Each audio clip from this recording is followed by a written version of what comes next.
Let's talk about Tim Pool.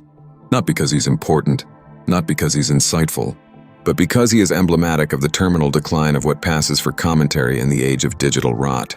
Tim is the civilian cosplay version of a war correspondent, a YouTube native birthed in the echo chamber of algorithmic approval, desperately clinging to his beanie like it's a combat helmet.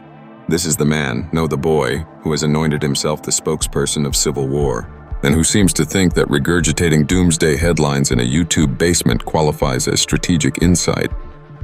It doesn't. It never did. And I don't normally waste time on this kind of clown. But this self-assured, deluded LARPer has crossed into territory that demands a real response. He's called himself the Civil War guy.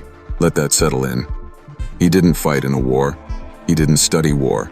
He didn't bleed or burn or bury his brothers in war.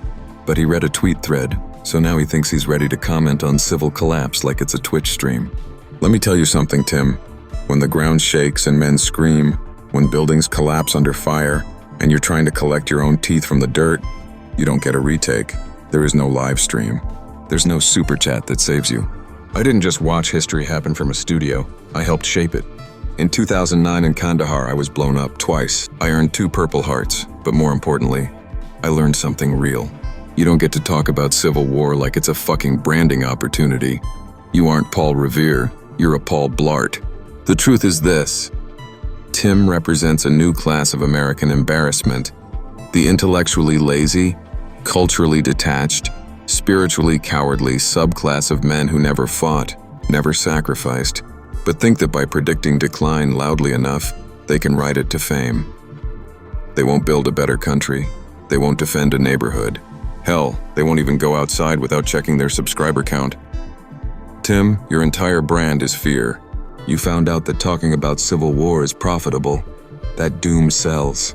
That pretending to be wise makes you just enough money to buy another week in your compound of denial. But you don't know war. You don't feel what it costs. And worse, you don't care to. The wall you cheer for isn't to keep others out. It's to keep you in. You're a prisoner of your own cowardice masquerading as a prophet. You don't warn. You don't lead.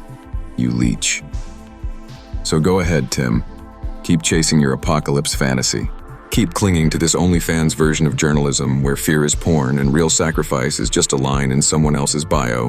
But when the real war comes, when the quiet men who've actually walked the path of fire stand up, you'll finally realize what you've always been: a spectator, and not even a good one.